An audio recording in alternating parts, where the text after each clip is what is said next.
Bonjour, ici Nadine pour Ciné Techno et aujourd'hui je vais vous parler du film The House ou La Maison en français, sorti en combo Blu-ray DVD le 10 octobre 2017. Distribué par Warner Bros. Et réalisé par Andrew J. Cohen, il met en vedette Will Ferrell, Amy Poehler, Jason Mantzoukas, Ryan Simpkins, Nick Kroll et Jeremy Renner. Alex doit bientôt commencer ses études supérieures. Elle a été acceptée à l'université de son choix, mais la ville a cependant voté de ne pas lui accorder une bourse et ses parents, Scott et Kate, sont incapables d'emprunter le montant requis pour acquitter ses frais de scolarité.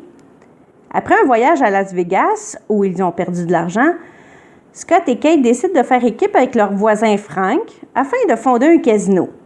Cette entreprise illicite s'avère très lucrative, mais ils devront toutefois faire attention aux autorités locales et aux tricheurs qui feront tout pour s'en mettre plein les poches. Alors, faites attention, faites vos yeux, rien ne va plus.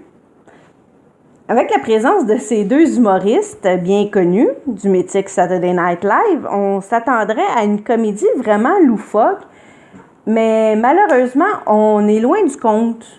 OK, le début, il nous met en contexte, des parents qui veulent absolument tout faire pour envoyer leur enfant chéri à l'université.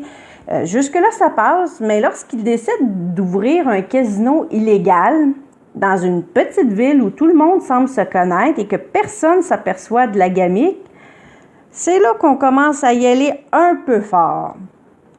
C'est là que le scénario commence déjà à cracher, excusez-moi, en bon français. Oui, les acteurs, ils performent bien dans l'ensemble, mais il n'y a aucune chimie ressentie entre eux. Chacun y va de sa performance sans penser aux autres.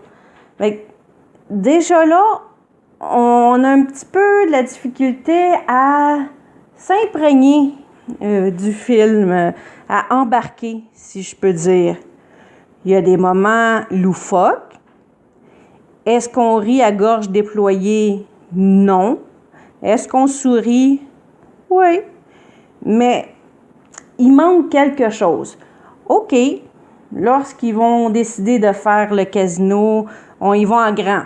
On est digne d'un casino de Las Vegas. Des grosses décorations de murs. Plus ils vont faire de l'argent, plus le casino va augmenter en décoration, en bling-bling et en tout.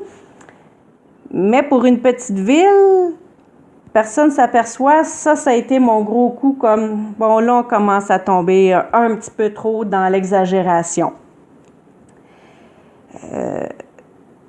Oui, OK, on parle un petit peu de famille, l'amitié, parce que, ils ont construit, oui, le casino chez leur ami, mais comme je vous ai dit, il n'y a aucune chimie, on ressent rien. Il y a des petites choses, des petits clins d'œil à plusieurs films, si on peut dire, mais rien pour applaudir et rien pour non plus mériter un Oscar. Dans l'ensemble, c'est un film très, basic. Le film, on peut l'écouter en anglais avec une description français, espagnol, portugais, tout ça en Dolby 5.1. Les sous-titres anglais pour malentendants, français, espagnol, portugais. Et puis, c'est en haute définition 16.9. Les suppléments, il y en a beaucoup. Je vous dirais que aussi long que le film qui dure 1h30 à peu près. C'est la partie la plus drôle du film, surtout dans les scènes supprimées, les scènes modifiées ou qui ont été retirées, arrangées, modifiées, et évidemment les bloopers. Il y a d'autres suppléments que, honnêtement, je me suis un petit peu tannée à regarder.